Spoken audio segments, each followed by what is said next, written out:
The Jeep rumbled, its headlights cutting through the inky blackness of the savannah. Lila leaned back against the worn canvas seat, the cool night air whipping through her hair.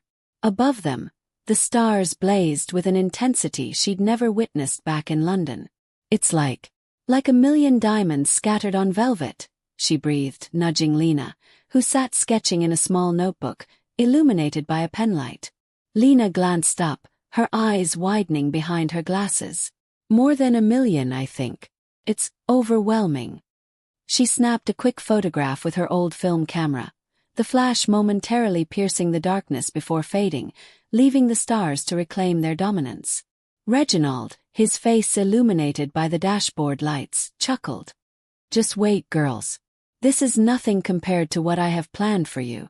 A real savannah experience, one you'll never forget." He puffed out his chest, a familiar gesture that always made Lila's stomach clench. He'd been unusually jovial since they'd arrived in Kenya, a manic energy simmering beneath his veneer of paternal affection. Lila exchanged a nervous glance with Lena. "What kind of experience, Dad?" He waved a dismissive hand. "A surprise. Consider it a bonding exercise. Family time out here in the heart of Africa." He steered the Jeep around a massive baobab tree, its gnarled branches reaching towards the sky like skeletal fingers. Lena, ever the artist, was captivated. She pointed her camera out the open side of the Jeep. "Look at the shadows. They're dancing." She clicked another photo, then another, trying to capture the fleeting moment. The air smelled of dry grass and something wild, something untamed. They drove for what felt like hours, the landscape blurring into an indistinguishable mass of scrub and shadows. The only sounds were the roar of the engine, the chirping of crickets, and the occasional distant cry of an unknown animal. Lila couldn't shake a growing sense of unease. Reginald hadn't specified their destination, hadn't explained why they were driving so far out into the wilderness at this hour. Finally, Reginald slowed the Jeep to a halt. "All right, girls. This is it." They were in a small clearing surrounded by tall, swaying grasses. The stars seemed even brighter here, casting an ethereal glow over the landscape. Lila scanned the surroundings, seeing nothing but endless expanse of African night. "This is it." "What is it, Dad?" He switched off the engine, plunging them into near-total darkness. The sudden silence was deafening. "Our campsite," he announced, his voice tight. He got out of the Jeep and began unloading supplies. A couple of backpacks, a water container, and a surprisingly small tent. Lena frowned, lowering her camera. "Campsite. But where are the other things? The food. The proper equipment?" Reginald avoided their gaze. "Don't worry about that. I've arranged for everything to be delivered. We just need to wait here." He busied himself with the tent, his movements jerky and uncoordinated. He looked distinctly uncomfortable. Lila's apprehension solidified into full-blown alarm. "Delivered? Dad, what's going on? What aren't you telling us?" The wind seemed to whisper through the grass, carrying a chilling premonition. She could feel Lena's hand trembling as she reached out to grasp it. Their savannah dream was quickly turning into a nightmare. A father's betrayal. The Jeep coughed, a violent metallic spasm that rattled the teeth. Reginald swore under his breath, wrestling with the steering wheel as the engine sputtered and died. Silence descended, thick and heavy, broken only by the chirping of unseen insects. The sun, a molten orange orb, bled across the horizon, painting the savannah in hues of fire and shadow. "Damn it all," Reginald muttered, slamming his fist against the dashboard. "Just my luck." Lila leaned forward, her brow furrowed with concern. "What is it, Papa? Can you fix it?" Reginald slumped back in his seat, feigning despair. "I don't know, Lila. Sounds like the fuel pump. And wouldn't you know it, I left my toolkit back at the lodge." He ran a hand through his thinning hair, his gaze avoiding theirs. Lena, usually quick to offer comfort, sat stiffly beside Lila, her eyes wide with a growing unease. The air, thick with the scent of dry grass and impending night, felt suddenly oppressive. "We're stranded," Lena whispered, stating the obvious. Reginald sighed theatrically. "Looks that way. It's a long walk back, even if I knew which direction to go. And with night coming." He trailed off, letting the unspoken dangers hang in the air. Lila, ever practical, said, "We have water and some rations, right? We can figure something out." Reginald shifted in his seat, the leather creaking under his weight. "About that." He cleared his throat, his eyes darting nervously between his daughters. "There's something I need to tell you both. Something I should have told you a long time ago." The silence stretched, punctuated only by the drumming of Lila's pulse in her ears. She had a knot forming in her stomach. Lena reached for her hand, her fingers cold and clammy. Reginald took a deep breath. "The truth is, girls, I can't risk being connected to you anymore." Lila frowned. "What are you talking about, Papa?" "The poaching, Lila. The authorities are getting closer. If they find out about you too. If they connect you to me." He shuddered, though whether from fear or remorse, Lila couldn't tell. "They'll take everything. Everything I've worked for." Lena gasped, her eyes welling with tears. You're going to leave us?"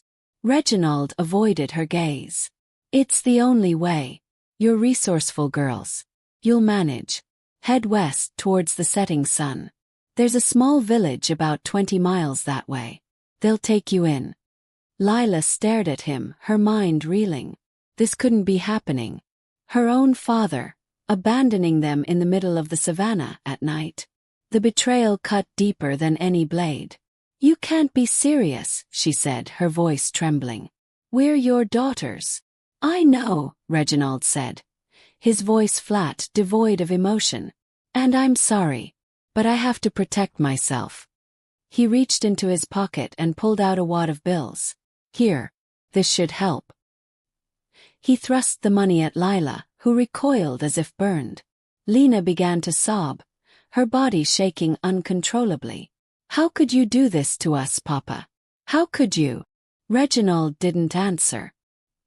He opened the driver's side door and stepped out into the gathering darkness. He didn't look back. He simply started walking, his silhouette disappearing into the long grass, leaving his daughters alone, stranded and utterly betrayed. The last sound they heard was the crunch of his boots on the dry earth, a sound that would haunt their dreams for years to come. Nightfall's embrace. The Land Rover's taillights bled into the inky black, shrinking until they were swallowed whole. Dust, kicked up by Reginald's reckless departure, settled like a shroud around Lila and Lena. He was gone. Really gone. Lila tasted bile, the metallic tang sharp on her tongue. She gripped Lena's hand, feeling the tremor that ran through her sister. "He'll be back," Lila said, the words hollow even to her own ears. But what else could she say? Lena's reply was a choked sob. She pulled her knees to her chest, burying her face. Lila scanned the horizon, a flat, unforgiving line punctuated by the skeletal silhouettes of acacia trees. The air, thick with the scent of dry grass and something feral, pressed down on them. "Okay," Lila said, forcing a calm she didn't feel. "Okay, first things first. Fire." She remembered the survival kit Reginald had, with a sneer, tossed into their bags. Rummaging through hers, her fingers brushed against the small, cold metal of the flint and steel. Lena watched her, eyes wide and glistening in the faint starlight. Gathering dry twigs and brittle leaves became a desperate act against the encroaching darkness. Every snap of a branch, every rustle in the undergrowth, sent a jolt of fear through them. Lila worked feverishly, building a small teepee of kindling. Her hands shook so badly it took several attempts to coax a spark from the flint. Finally, a tiny flame flickered, then caught, greedily devouring the dry fuel. The small fire cast dancing shadows that writhed and stretched, turning familiar shapes into grotesque figures. Lena huddled closer, the heat a small comfort against the growing chill. But the fire also advertised their presence. The first sound came as a low, guttural chuckle in the distance. Hyenas. Lila's heart hammered against her ribs. Then a chorus of howls erupted, closer now, circling. The air vibrated with their hunger. Other sounds joined the symphony of the night. The chirping of unseen insects, the rustle of something large moving through the grass, a high-pitched screech that made Lena jump. Lena whimpered, clutching Lila's arm. What was that? Lila swallowed, trying to keep her voice steady. Just animals, Lena. It's okay. The fire will keep them away. She wasn't sure if she believed it herself. A pair of eyes, reflecting the firelight like twin embers, appeared at the edge of the darkness. They hung there for a long moment watching. Then another pair joined them. And another. Lena began to sob uncontrollably. Lila pulled her close, shielding her sister with her body. The hyena's laughter grew louder, closer, laced with anticipation. The scent of them, musky and rank, filled the air. Lila grabbed a burning branch from the fire, waving it wildly. "Go away!" she screamed, her voice cracking. The eyes didn't move. Then a new sound cut through the cacophony. A deep, resonant growl that silenced the hyenas instantly. A shadow detached itself from the darkness. Larger, more powerful. The firelight flickered across sleek, spotted fur. Leopard. It moved with a fluid grace, its eyes fixed on the hyenas. The hyenas, their bravado vanished, melted back into the shadows. The leopard turned its gaze to Lila and Lena, its eyes burning into them. Eyes in the dark. The last ember of sunset had been swallowed whole. Now only the oppressive dark remained, a suffocating blanket woven with the rustling whispers of unseen things. Lila strained her eyes, trying to pierce the gloom beyond the meager circle of their dying fire. "Lena," she breathed, her voice barely a tremor. "Do you see that?" Lena, huddled closer to the dwindling warmth, squinted. "See what?" "Just blackness." "Over there," Lila insisted, pointing a trembling finger towards a cluster of thorny acacia trees. "Two lights." "Guys." Lena's breath hitched. The artistic spirit that usually fueled her imagination turned instead to icy dread. "Eyes." "What kind of eyes?" Lila didn't answer. The eyes, whatever they belonged to, were definitely watching. They glowed with an eerie internal luminescence, unwavering in the oppressive darkness. A primal fear, sharp and cold, gripped Lila's heart. She grabbed a thick branch from the dwindling woodpile, holding it defensively. A low growl, guttural and resonating, shattered the silence. The sound seemed to vibrate through the very ground beneath their feet. The glowing eyes began to move, slowly, deliberately, closer. Lila could now make out a shape resolving itself from the shadows. Sleek, powerful, undeniably feline. Leopard. Its coat was a tapestry of inky rosettes against a backdrop of gold, barely visible in the starlight. The eyes, now closer, burned with a predatory intensity that sent shivers down Lila's spine. It moved with a fluid grace, each step measured, its focus solely on them.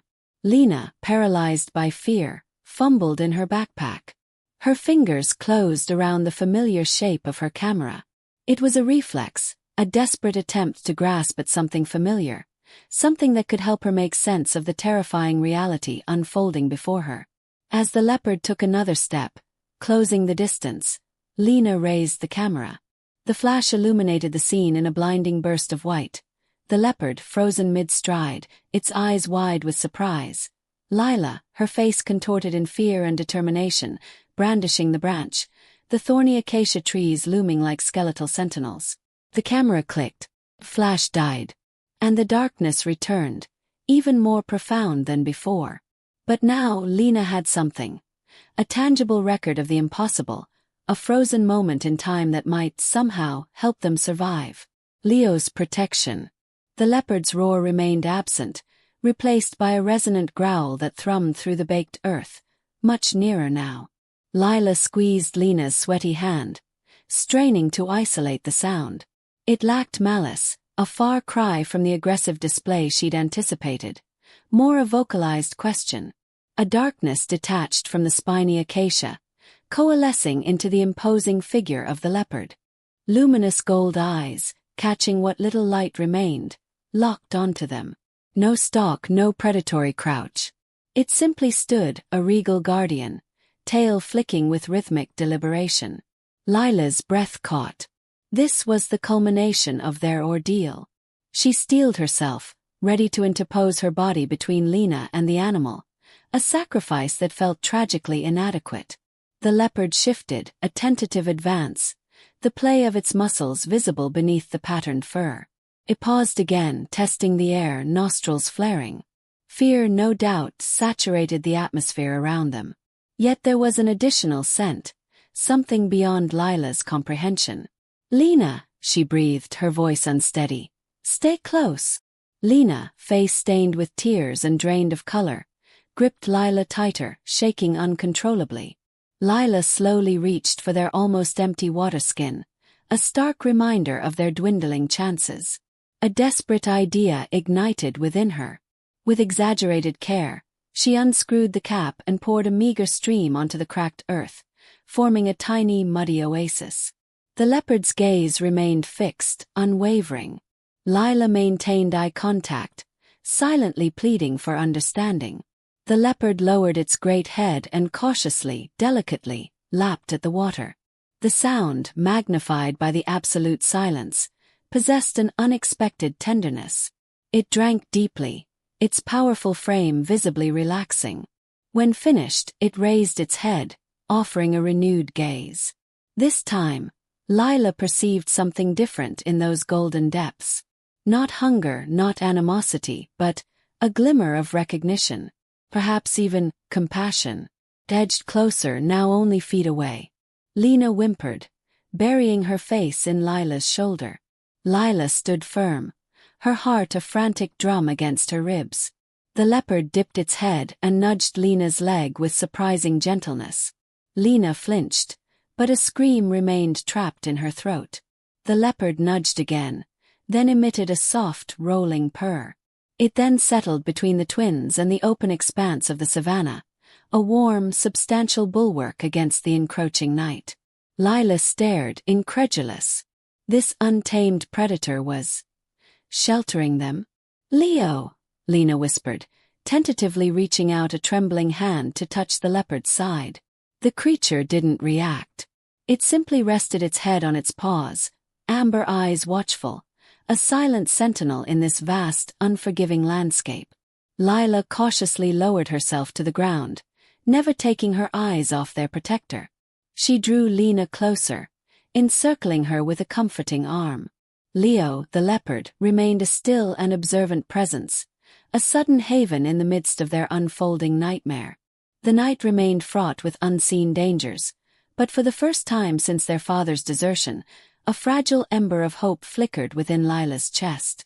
Maybe, just maybe, they weren't entirely forsaken. Journey to safety.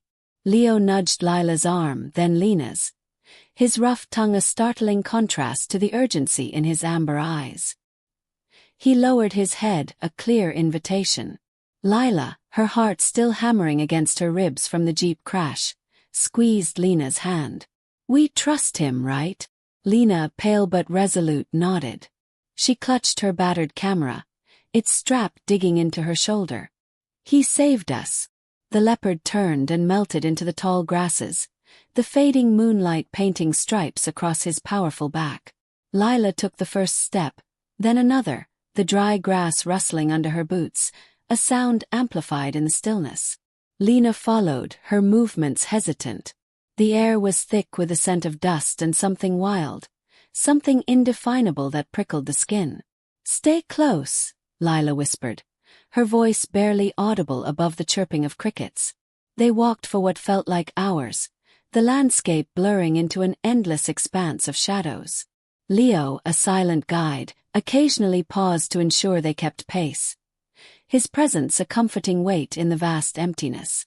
Lena, despite her fear, raised her camera, capturing the silhouette of Leo against the horizon, the endless expanse of the savannah bathed in the ethereal glow of the moon. She framed a shot of Lila, her face etched with determination, her eyes scanning the surroundings for danger. It was a portrait of resilience, a testament to their shared will to survive. "Are you okay?" Lila asked, noticing Lena's lagging steps. "Just tired," Lena admitted, her voice trembling slightly. "And thirsty." Lila squeezed her hand again. "We'll find water. Leo will lead us." As if in response, Leo altered his course, angling towards a cluster of acacia trees in the distance. Hope flickered within Lila. She increased her pace, pulling Lena along with her. The air grew noticeably cooler as they approached the trees, a welcome change from the stifling heat of the open savanna. The scent of damp earth and vegetation replaced the dry, dusty odor. They emerged into a small clearing. A watering hole, hidden amongst the trees, shimmered under the moonlight. The water looked dark, almost black, but Lila could hear the gentle lapping of waves against the muddy bank. Leo stopped at the edge of the water, lowering his head to drink. Lila and Lena knelt beside him, cupping their hands to scoop up the cool liquid. It tasted earthy, but it was the most refreshing thing they had ever tasted. Lena, revived by the water, raised her camera again, capturing the scene before her. Lila drinking deeply, Leo's massive head reflected in the still water, the acacia trees casting long, protective shadows. It was a moment of peace, a brief respite from the terror of the night, a fragile bubble of safety in a world that had suddenly turned hostile. But Lila knew, with a chilling certainty, that their journey had only just begun.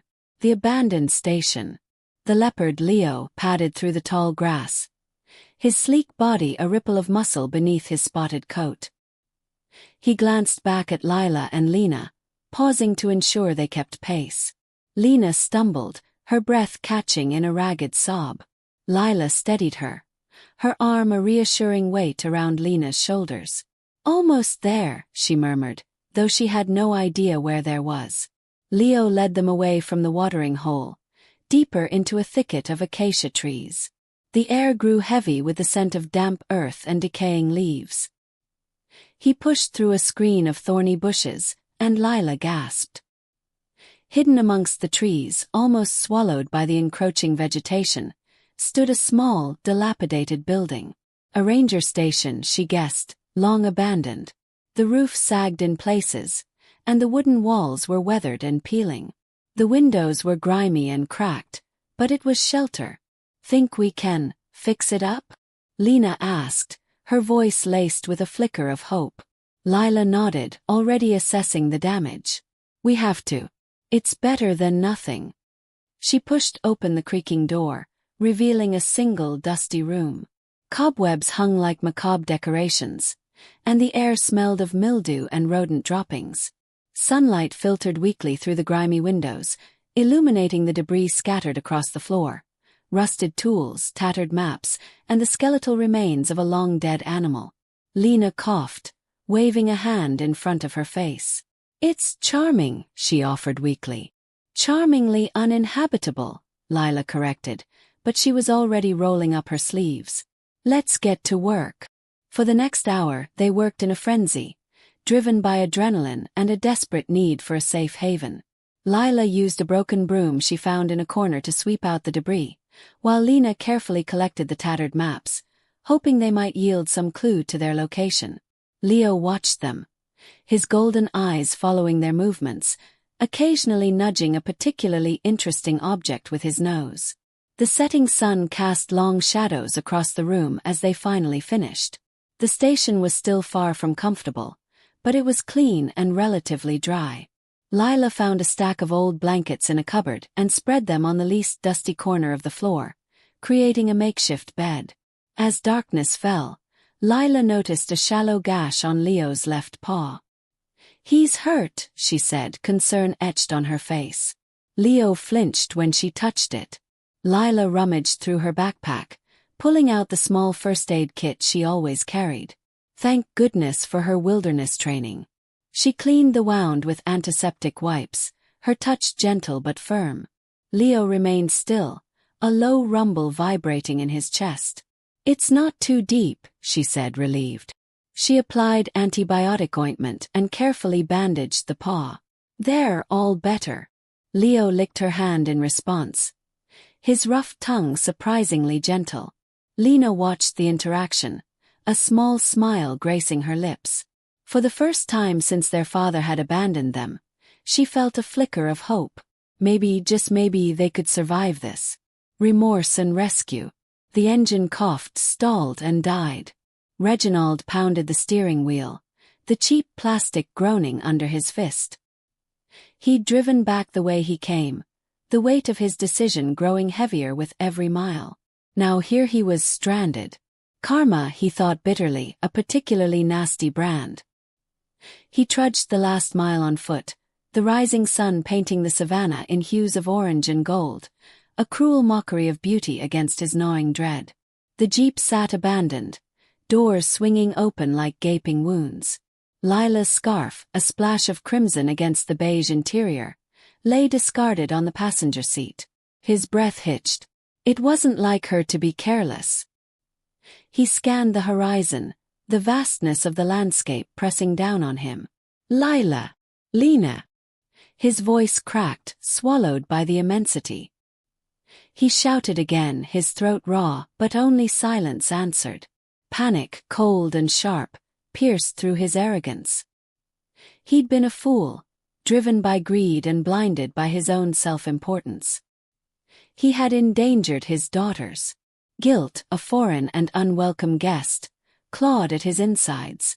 Reginald stumbled back to the jeep and fumbled with the radio. After what felt like an eternity of static, a crackly voice responded. "Park Ranger Station, this is Ranger Davies, how can I help you?" He hesitated, the words of confession catching in his throat. He couldn't admit to poaching, not now. "My daughters. They're missing. We were sightseeing." The jeep broke down and they went to find help. "Hours ago. They haven't returned." He hated the lie, the way it tasted like ash in his mouth. Ranger Davies' voice hardened. "Location." He rattled off the coordinates, heart hammering against his ribs. "Please, you have to find them. It's been too long." Meanwhile, Leo nudged Lena forward. Lila was already at the crest of the small hill, waving her bright scarf. "There." Lena pointed, her voice a thin thread of excitement. "Smoke. I see smoke." Lila shielded her eyes. In the distance, a plume of gray spiraled into the clear sky. Vehicles, tiny as ants, were moving across the plains towards them. Relief washed over her in a dizzying wave. They were coming. Someone had seen their signal. "They're here, Lena. They're really here." Lila wrapped her sister in a tight hug, tears stinging her eyes. Leo purred, rubbing against their legs as if understanding the significance of the moment. He had kept them safe.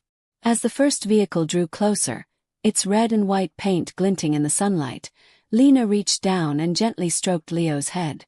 "Thank you," she whispered, her voice thick with emotion. "Thank you for everything." He looked up at her, his golden eyes unwavering, a silent promise of protection lingering in their depths.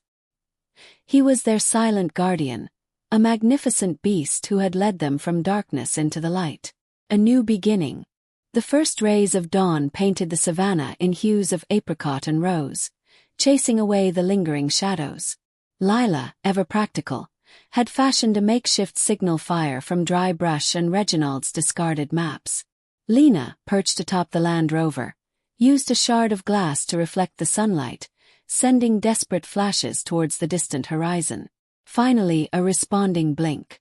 Relief washed over them in a tangible wave. Within the hour, the rumble of engines shattered the morning stillness. Rangers, faces grim with concern, descended from their vehicles.